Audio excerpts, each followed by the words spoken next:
ಮಕ್ಕಳೇ, ಇವತ್ತಿನ ಈ ವಿಡಿಯೋದಲ್ಲಿ ನಾವು ಕನ್ನಡ ವರ್ಣಮಾಲೆಯ ವಿಧಗಳನ್ನು ನೋಡೋಣ. ಅದಕ್ಕಿಂತ ಮೊದಲು ಕನ್ನಡ ವರ್ಣಮಾಲೆಯನ್ನು ನೋಡೋಣ.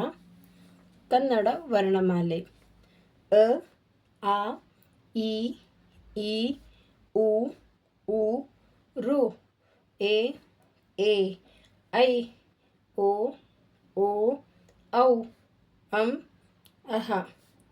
ಕ, ಖ, ಗ, ಘ, ಞ.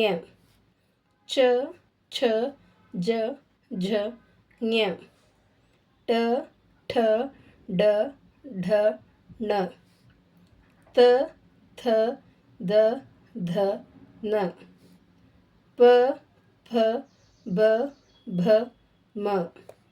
ಯ, ರ, ಲ, ವ, ಶ, ಸ, ಹ, ಳ. ಕನ್ನಡ ವರ್ಣಮಾಲೆಯಲ್ಲಿ 49 ಅಕ್ಷರಗಳಿವೆ.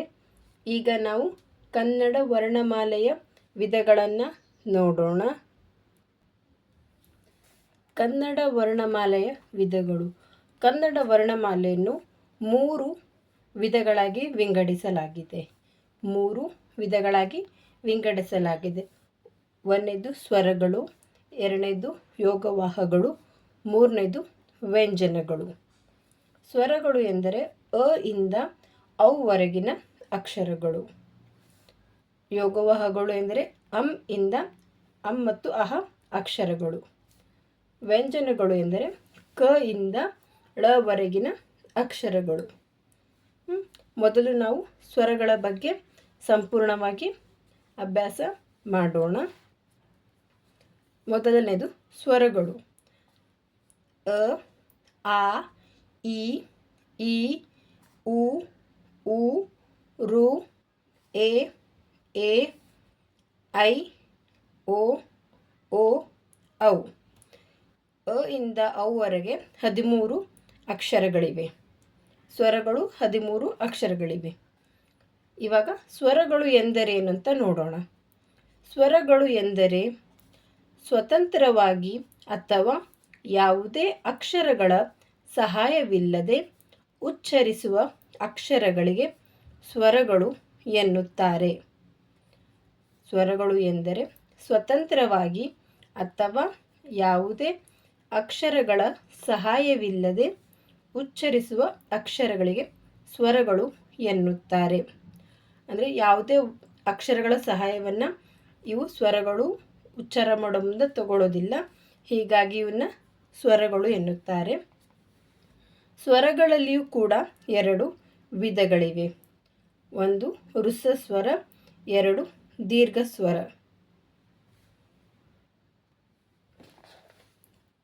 ವೃಷ ಸ್ವರ ಅಂದರೆ ನಾವು ಕಡಿಮೆ ಉಸಿರಿನ ಸಹಾಯದಿಂದ ಹೇಳುವ ಅಥವಾ ಉಚ್ಚರಿಸುವ ಅಕ್ಷರಗಳಿಗೆ ವೃಷ ಸ್ವರ ಎನ್ನುತ್ತಾರೆ.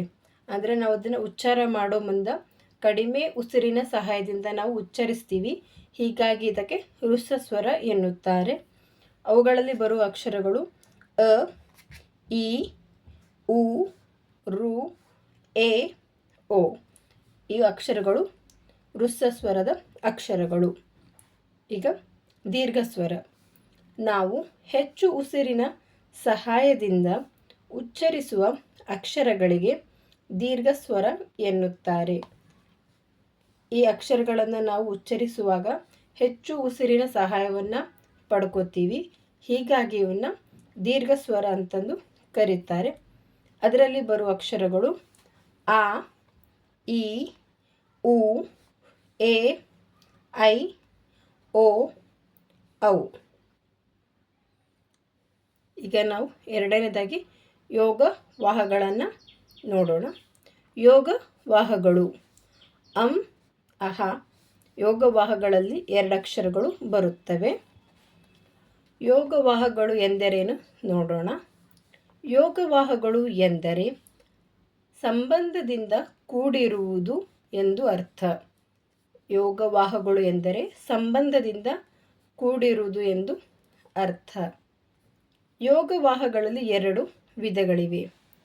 ಒಂದು ಅನುಸ್ವರ, ಇನ್ನೊಂದು ವಿಸರ್ಗ. ಅನುಸ್ವರದಲ್ಲಿ ಅಂ ಅಕ್ಷರ ಬರುತ್ತದೆ. ವಿಸರ್ಗದಲ್ಲಿ ಅಹ ಅಕ್ಷರ ಬರುತ್ತದೆ. ಅನುಸ್ವರ ಜೊತೆಯಲ್ಲಿ ಬರುವುದು. ಅನುಸ್ವರ ಅಂದರೆ ಜೊತೆಯಲ್ಲಿ ಬರುವುದು. ಅಕ್ಷರ ಮುಂದೆ ಬೇರೆ ಅಕ್ಷರ ಸೇರಿಸಿದರೆ ಮಾತ್ರ ಉಚ್ಚರಿಸಬಹುದು. ಜೊತೆ ಅದರ ಮುಂದೆ ಬೇರೆ ಅಕ್ಷರನ ಸೇರಿಸಿದರೆ ಮಾತ್ರ ನಾವು ಇದನ್ನು ಉಚ್ಚಾರ ಮಾಡಬಹುದು. ಉದಾಹರಣೆಗಾಗಿ ಅಂಕಿ, ಅಂಗ. ವಿಸರ್ಗದಲ್ಲಿ ಹೆಚ್ಚು ಉಸಿರಿನಿಂದ ಹೇಳುವುದು. ಇದನ್ನು ನಾವು ಹೆಚ್ಚು ಉಸಿರಿನ ಸಹಾಯದಿಂದ ಹೇಳ್ತೀವಿ. ಉದಾಹರಣೆಗೆ ದುಃಖ, ಇದನ್ನು ನಾವು ಹೆಚ್ಚು ಉಸಿರಿನ ಸಹಾಯದಿಂದ ಹೇಳ್ತೀವಲ್ಲ, ಅದಕ್ಕೆ ಇದು ವಿಸರ್ಗದಲ್ಲಿ ಬರುತ್ತದೆ. ಮಕ್ಕಳೇ, ನಿಮಗೆ ಈ ವಿಡಿಯೋ ಇಷ್ಟ ಆಗಿದೆ ಅನ್ಕೋತೀನಿ. ಮುಂದಿನ ಒಂದು ವಿಡಿಯೋದೊಳಗೆ ಇನ್ನೊಂದು ವಿಷಯದ ಬಗ್ಗೆ ನಾವು ಅಭ್ಯಾಸ ಮಾಡೋಣ. ಇವತ್ತು ನಾವು ಸ್ವರಗಳ 3 ಪ್ರಕಾರದಲ್ಲಿ ಒಂದು ಸ್ವರ ಮತ್ತು ಇನ್ನೊಂದು ಯೋಗವಹನ ಅಭ್ಯಾಸ ಮಾಡಿದ್ವಿ. ಮುಂದಿನ ವಿಡಿಯೋದಲ್ಲಿ ವ್ಯಂಜನಗಳ ಬಗ್ಗೆ ಅಭ್ಯಾಸ ಮಾಡೋಣ. ನಿಮ್ಗೆ ಈ ವಿಡಿಯೋ ಇಷ್ಟ ಆಗಿತ್ತಂದ್ರೆ ಲೈಕ್ ಮಾಡಿರಿ, ಶೇರ್ ಮಾಡಿರಿ ಮತ್ತು ಸಬ್ಸ್ಕ್ರೈಬ್ ಮಾಡಿರಿ. ಧನ್ಯವಾದಗಳು.